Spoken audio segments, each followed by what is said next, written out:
What's up, guys? Good Good afternoon. afternoon. Yeah. I'd Afternoon. like to. We have this stranger on this side. Hasn't been here in quite some time. Happy to have That him is true. back. Um, we are not the reboot. This group is called the reboot, right, Brandon? We are the reboot. All right. Thanks for joining us today. We're going to be talking about a year ago. We did something about smartphone security. This we're gonna kind of pivot a little bit and talk about um, understanding exactly what MDM is and ensuring that corporate devices are secure. With that said, I'm Brian Bracci. I'm with B&L PC Solutions, based out of Long Island, New York. I'm joined today to my right is Adam, Adam that's you. Pittman. Adam Pittman from Perry or Raleigh RDU, Research Triangle Park area of North Carolina. company. You don't know where you're from either? Don't know where I am from. All those places. All right. And Brandon Bowers with Eisenramper Managed Technology Services out of South Florida. All right. So, yeah, I mean, I think over the years, as security is, um, we've been tightening up security. The end user experience has only gotten better, being able to access corporate resources from their iPads, their iPhones, laptops, you name it. Um, and the focus now for the purpose of this conversation, is going to be on just ensuring that you have these devices secured, what that means, and what the risks are if you maybe not following certain frameworks or policies that you should be or required to be following. And I know that, for example, years ago, we used to be able just to throw email right on our phones and get to work and not worry about anything. Phone's That's right. lost, all right, replace it and do that. We're not in those times anymore. So the tools that are available are amazing and are designed to protect corporate data, personal data, keep those two separated. And they do a lot more than that, but that's a great start and something we should talk about. Is what is MDM in a nutshell? I mean, what's does it apply to only phones? Absolutely not. So MDM, mobile device management, right, is a way for a company to control what, to a certain extent at least, what their mobile device, and being usually a phone or a tablet, what the end user can install on that tablet, what he can see on that tablet, what he can do on that tablet, right? So it's a piece of security. And certainly, Brian, to your point, 100%, when we talk about being able to get on, Microsoft 365 and OneDrive and SharePoint and all the things that come with that, if somebody doesn't have the right security on their phone, it's not unfathomable at all for somebody to be able to access your phone without your knowledge, get into those documents, find out what they need to find out, plant what they need to plant on your phone. And then, of course, the company's in a great world of trouble. Absolutely. Just to add on for a second. So, like MDM is important, and MDM helps foster that, to me, anyways, that bring your own device capability. Because without MDM, as soon as you allow that policy to allow people to bring a personal device in to access corporate resources, you immediately don't have any security management, right? You don't know Right. if those machines are sanitized. You don't know if they meet certain either compliance or security configuration requirements, which MDM will provide that functionality. And I think even before you start with like formally deploying an MDM, you need to make sure that you've got policies in place and you educate your employees. One of the big um, gotchas or roadblocks that I've found anytime we really started talking about MDM is once it gets to the point where we're deploying and talking to employees, they don't want anything installed on their devices. And there's way to handle that, or there's ways to handle that, right? Because an employee owned device in an MDM can be treated differently than a corporate owned device. Um, and making sure that the employees understand that and you spend that time with them. And that's why I refer to the policy, because if the business has a formal policy in place and they're educating their employees, it makes it much easier once you get to the point that you want to do the bring your own device or start deploying an MDM to your employee devices. Yeah, and You're no right. doubt that the policy should be there. If there's not a policy there, then I think there's definitely some risk attached to that as well. And so the mobile device deployment, the methodology, and how it's, the deployment process has changed over the years. It's evolved. There's different, I mean, we've used probably, I don't know, maybe 4 or 5 different platforms that Yeah. they all do similar things, but some do it slightly better than others. But now you're able to incorporate, which you couldn't do maybe 5 years ago, your laptop into a managed solution, right? Right. And that's a big step. That's a big step to be able to manage your corporate assets, your portable assets under one platform. And I know that we use, for the most part, the Microsoft Intune, which is now Endpoint Manager, is very good at doing that. And I like to yeah. think of it on how it really enables the bring your own device policy, because if in the past you have all these machines joining to your domain in the office and things like that, you're able to push policies out, right? But as soon as you roll out MDM to now, these laptops, even desktops can be enrolled into MDM. You have some of that functionality that you just didn't have unless it was a corporate owned device, which that really allows a business to think differently. Since COVID, Absolutely. people working from home, what can we start doing to potentially leverage other device types? Some people might want to use a Mac to work, or Mac at work, and the business wasn't buying Macs, as an example. So it would always come up in the marketing department, or one of Yeah. the sales execs comes in, I want to use my Mac. Well, we can't join it to the domain. There's a lot of restrictions we can't do. Now, all of a sudden, we have that capability. And, Brandon, you brought up a really good point about the policy, but let's discuss the conversation that goes on with that, right? So people think, oh, wow, the company's putting something on my personal iPhone. I don't want them spying and seeing what I'm doing on my personal phone. They need to understand that. How would you go about having that conversation with with the end user? I think it needs to start Yeah, as it's you're not going us. through the hiring process, right? Yeah, it's not we definitely can't mandate anything. We need to have a discussion with the key stakeholders, the business owner, decision makers involved with each client. But our clients need to, or you as a business owner need to communicate to your employees. So whether that's part of employee onboarding, paperwork that they're signing, if you expect your employees to access email from their cell phone or different things like that, you should then have the policy in place so you can say, look, this is what we expect, because I need you to get your emails on the weekend. Maybe, depends on the role, right? Maybe you don't need that, or I need you to work from home, or whatever it is. And if that's the case, then educating them, well, this is what you're going to expect. IT is going to need to do something. And we can also, what we've done is we made sure that there's kind of a disclaimer so they understand what's actually accessible. Because a lot of times when you enroll in MDM, there's different sets of restrictions, right? And Right, right. we try to educate them, look, we're not pulling your data. We're checking compliance statistics. We're making sure that the device can now access company resources. And if it falls out of compliance, then yeah, we're gonna block access to company resources, but all your personal stuff is still intact. And it's really just And adding security on the personal side too, because we'll require encryption or other things like that that really benefit the person as well. And it's important for people to realize we're not viewing your personal data. We cannot view your personal data. I think that if you really communicate that, and of course there's a trust issue, because I know a lot of Yeah. employees think, well, they're loading something on, they can see everything on my phone. I don't want them to do that. Of course, you don't want them to do that, right? That's a real violation of privacy.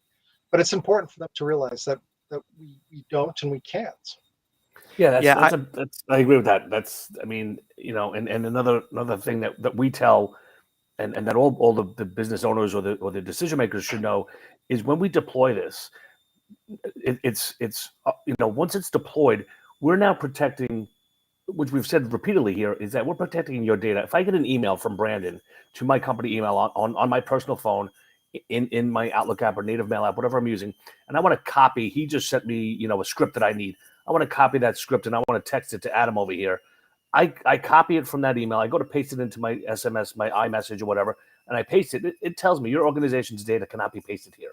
So Right. it's securing and protecting your data by default. I mean, obviously there's policies From like a around that, data but loss prevention absolutely standpoint. Yeah. exfiltration, that's what we're really protecting. So it's you're probably more protected than somebody that's in their office kind of haphazardly doing something That's on an right. unmanaged device. That's right. And And they, a lot of that will depend on who configures it, right? Because there's Mhm. definitely a lot of restrictions around data loss.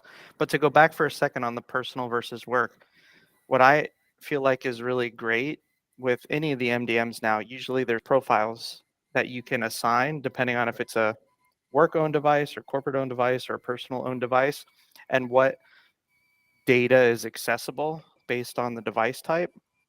So, I mean, we've been doing Microsoft the most lately, and they've got a nice article that I share it with the owner as we're preparing for deployment, because it clearly like educates on, hey, what's accessible under this model, what's accessible under this model, and let's formulate some type of messaging to share with the employees so they feel comfortable or confident that like their personal information isn't necessarily being spied on or pulled or stolen or tracking what you're doing or where you're at or anything like Yeah, that, yeah, which it with most MDMs is not even a capability. Like right. they think it is That's because right. of the blanket like access installation. statement Oh that a yeah, lot of yeah, them says. yep, Yeah, but in most cases it's It's just not. it's not even something that is available. yeah. That's right. And that's One, that's an important. I'm sorry, Brian. Go No, ahead. no, that's fine. I was just gonna say one of the things we do get kickback on is the geolocation, being able to track where the device is, and that again that's a business decision that has nothing to do with us, but it will lets us know how to configure the policies that we create. But you have to think of it this way: if the end user on the personal device says, "I don't want you knowing where I am," then that is disabled. But on the flip side, we've had that deployed like that where a client tells us, no, we don't want to start tracking where people are. That's not what we do. And I said, okay, it's not for that purpose. The, That's the, right. the business need is if that device is lost or stolen, do you Yeah. want us to be able to find out where it is? And they're like, well, yeah. I said, well, then we have to have that on. So, but having it off is not a problem either. So we could do both. The funny thing is so this is going back, I don't know, maybe 10, 12 years. So when Find My iPhone was first kind of released and you had to tie it to an iCloud account, which you still do. But what we would do with the number of customers where we were managing their mobile devices and they had no MDM at the time, we would put everything into like one iCloud account, right? So we Right. would be able to track the devices and lock them down if they got stolen. Like, I don't know how many times the device got stolen where we were either able to recover or find the device by having that access. And so, people think that they that they don't want it, but then as soon as that device is lost or stolen, they immediately want help getting the Yeah, device, right? And you can't get any of that unless location or things like that are made available. And again, going back to most MDMs, you can't even like pull up a map with iCloud right. and see where the device is. Yeah, yeah. I mean, it's and we see that and on the personal side, as an end user of this technology, if your device is stolen and it's stolen, rest assured that we can certainly.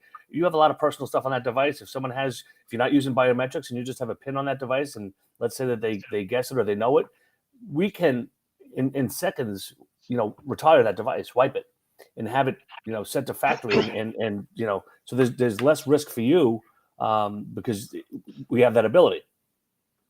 And what a Yep. lot of people don't realize is as soon as you add email to a device, anyways, if you're using like Office 365 Exchange or something else, whether you enroll in MDM or not, we have the ability to wipe your device. Right, That's So, right. At um, least that portion of it. Yeah. yeah, That's right.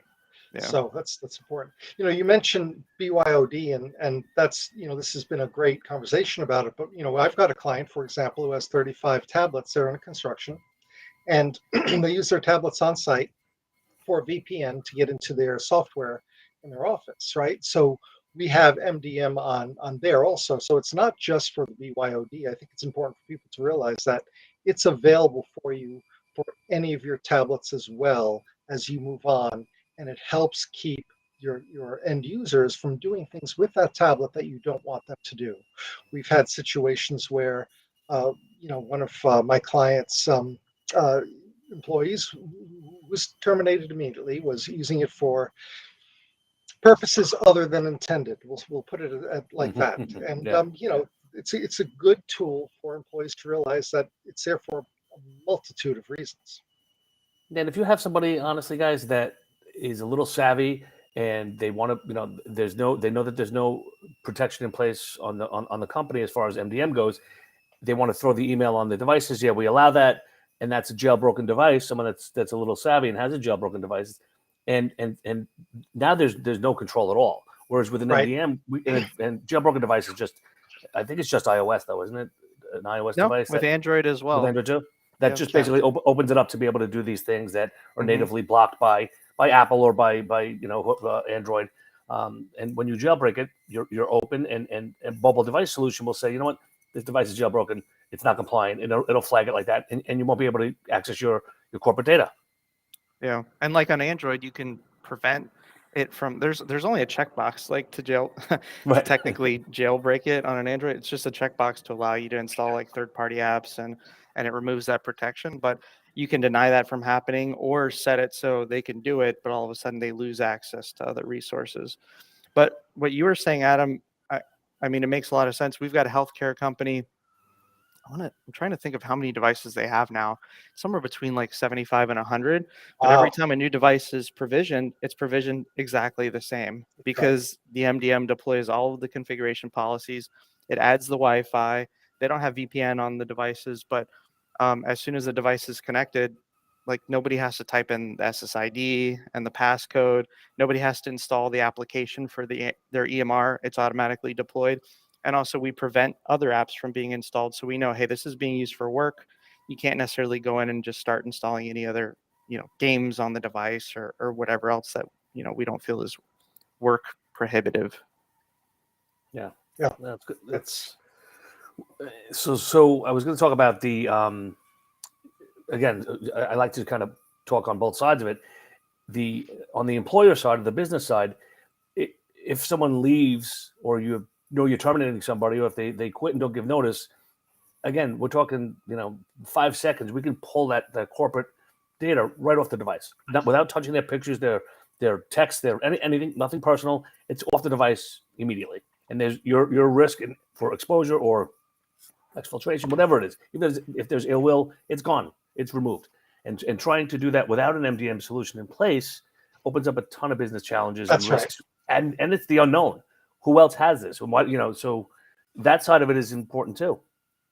So it's important, number one, but what about provisioning? Like, I feel like a lot of people feel like it's very difficult to manage and deploy. I mean, what's been your guys' experience? And I'll share, what we do now for deployment and a couple things that Apple now has baked in, which are pretty cool. But like, do you guys feel it's difficult to provision or onboard machines onto an MDM nowadays?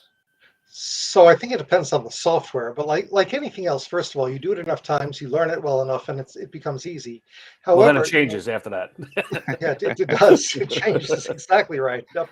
There's the upgrade. Okay, where are we? But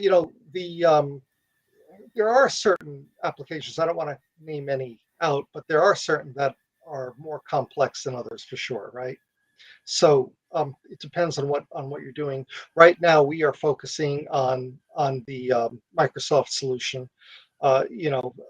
Because we want to learn it. We feel it's gonna be here forever. It's gonna mutate just like anything else that Microsoft does that mutates. So we're pushing that. We're moving away from some of the others, which I don't want to name because they are a little bit more complex, or because their changes have not kept I don't think it hurts to mention. So at least people are aware Yeah. of what some of the MDMs are out there. I'm No, assuming you're thinking Mass 360 because I know that we're that's a beast and difficult, we more are difficult moving than from some Mass others. 360, and we're moving away. Our clients sometimes buy into the Verizon MDM. Oh yeah, yep. Yeah, and that's a bit of Well, of an issue too. just to bring that up for a second. So I think Verizon uses Mass 360 on the back end. To be It could honest with be. you. So that or Could Mobile be. Iron, I think it may be one of those. Yeah. Okay. But what's so something cool about what they do for corporate, and I was going to bring this up for Apple and other devices, but so if you get it through Verizon, as you buy a new device, it's already enrolled, which is pretty cool. Like you turn it on, there's nothing you need to do. So Apple has that capability. They call Apple Business Manager, where Mhm. you tie it into an MDM, and every time you source and buy a new product, it's already MDM enrolled immediately out of the box, which is cool. I don't know about And I think that's how it free works. too, right? It's free. Yeah. Yeah. Yeah, it's free. You just have to sign up and there's a whole Mhm. process to go through to get it working. But I mean, it's great because then as you're adding to your fleet, it's just there's again, it's like a zero touch deployment. You turn it on, you get it on the internet and it enrolls, installs your software, adds user accounts, whatever you've got set up in the MDM. But you can also do this for Windows computers as well. So you work with your distributor, whether it's Lenovo, Dell, or anything else like that, and I don't remember what it's called, but like Is it autopilot or Autopilot. no? Yeah. Yeah, it's part of Autopilot, but I believe some of the other MDMs can do this as well. But as soon as you get the device, it's enrolled and it installs all your software, installs Office, adds your user accounts, joins it to Azure, syncs your folders and everything like that. And it just makes things so much easier for initial deployment too, right? From you getting the machine to actually getting it provisioned into a user's hands. Well, we were cloning and ghosting years ago. That was the process, and Yeah, then yeah. changing the SSID and all this other stuff that we had, the hoops that we had to go through, which Yeah. had nothing to do with compliance, right? That was just to get everything on there. So that landscape has changed from our perspective, from a deployment perspective. It's a lot easier than it was years ago. You're still going to have your one-offs that maybe you have to do something or add something to a device afterwards, but for the Yeah. most part, it's pretty automated and it's pretty slick. Yeah, we've pretty much stopped all imaging because how easy MDM can now run deployments. Yeah, yeah. Oh, that's awesome, and it is, and it saves time and it makes everything the same, right? So it's so in most ways. I want to be careful how I say this for security reasons, right? In most ways, it's great that you have a complete standardized system. The downside of that is, of course, it's the old school thinking of don't become a man of habit, right? So if somebody ever learns your stack or your configuration, it's easier for them to hack it, of course. But that's such a downside. That's such a small percentage of what happens that the upside is so much better with MDM and having that completely available to us, right? And save time and help the end user. Well, it Great. ensures all the devices are up to date too, right? On the latest That's right. iOS, latest software, and if you're not, it's marked non-compliant, and you could put it on the onus back on the end user that listen, you have to update your device if you want to get email or Mhm. corporate That's right. corporate data. So That's right. And at least you've got visibility at that point. we Right. do. And Mhm. from a manual standpoint, just because we didn't mention it for people to kind of be aware, so there is the automated methods, which I would always recommend wherever possible. But you get this BYOD device or random device that for some reason didn't auto enroll. I mean, it's as simple as, at least with Microsoft, you download an app, you log in with your Office 365 credentials, and your device enrolls itself. I Yeah. mean, it's 5 Yeah. minutes, if that. With Mass, you click a link, it installs it and enrolls the device. Mass, I feel like, makes it easy to enroll. It's all the back end work It's the with back Mass end work. Right. 360 that's Right. Yeah, it That's is. right. It a is. nightmare. Yeah, it is. But they make it very easy, is my point nowadays. Like, there's not a whole bunch of hoops you need to jump through and 20 apps you need to install. Usually it's like one click or one app, log in, you're enrolled. And then if your company policy is, hey, we're going to automatically deploy Outlook and I don't know, Office and a couple other apps, It may then take some time. like Yeah. that, Yeah. yeah, that may take some time. But otherwise, it's pretty much 5 minutes or less, I think. Yeah. Yeah. It doesn't take time. What That's what true. about what about cost? I mean, um, I, it's free with business premium nowadays. Like, people don't Right. I mean, think about or realize that. why even worry about costs when you can buy business premium and have free, at least for now, right? We don't know what Yeah. Microsoft's going to do in the future, but at Yeah, least I for mean, you now. used to pay $15-20 in a mobile device years Right. ago just to have the solution in place. That's right. So Yeah. all of our clients, for the most part, are on that business premium platform, and so you're getting your Office software, you're getting all this content, but on top of it, you're also getting your mobile device management included in that bundle, and we do sell like that. We charge the MSRP, Microsoft pricing. There's obviously configuration and support from us, but it's free. So you can't beat free. That's right. Not when it works. Exactly. Yeah. So let me ask you a question, Brian. What do you think are the downsides to mobile device management?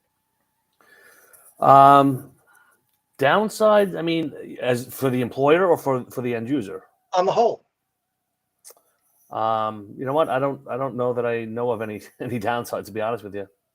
I really that's a don't. good point. I mean, I I don't think. we have enough. I have it on every device I own. I can't think of one, and I'm grateful. You know what? And what I mentioned before, I am guilty of. I may have a photo I want to share with somebody, and I can't take that photo unless I allow it and put it into my Teams. If I have listen, if I see Adam in our conference today, I took a couple of screenshots. If I want to send that in Teams to my staff, I can't. So there's but that's on me. I can You could make a rule to be able to do that, right? You can. Certainly. So yeah. but downside other than maybe things that you can't do that are for Right. for protection purposes only. That's it. There's no. I don't know, Brandon. You have any downsides? The only downside I can think of is if you don't have a subscription that has it, like there's a Does fee it or cost? price change, or if you wanted to use another product. You mentioned Mobile Iron, Mass Mhm. 360. There's a ton out there, right? AirWatch, you're gonna have to pay money for those, so there's a financial burden initially, or some cost in setup. But after that, I mean, I can't think of anything. There's no speed issues. There's no slowing down of the device for enrolling anymore. Um, Yeah, we did a pivot for a client that was on Mass and used the Mass app. Yeah. And then when we transitioned to Intune and Point Manager, they loved the fact that they could just use the native mail app. They didn't have to go into something else. So if anything, it's there's only benefits from it that we see. I agree. I think that we can't really find too many downsides at all, and the upsides are it's just a piece of technology that it's been great. Listen, there used to be Blackberries, right? Everyone had a Blackberry. That's the right. BlackBerry was your email and it had its own security, MDM, right? If you had a BlackBerry enterprise server, it was handling That's right. that. Yes, yeah. Or that was a pair. Yep. I'm so glad those times are gone. I liked that way. I still have a server up and running, Adam. Wow. Yes. Oh no. Yes. They still sell it. I mean, They do. I didn't even know that. Yep. Didn't even know that. Wow. All right, guys, let's wrap it up. Adam, we have to get downstairs. Yes, we do. Or upstairs, downstairs. Downstairs. Brandon, you're missed by many. Everyone's asking where you are. Have an old fashioned for me. There you go. There we go. We'll do it. I might do that. All right. All right, guys. We'll see you next week. Take care. Have a good night. See you guys. Thanks.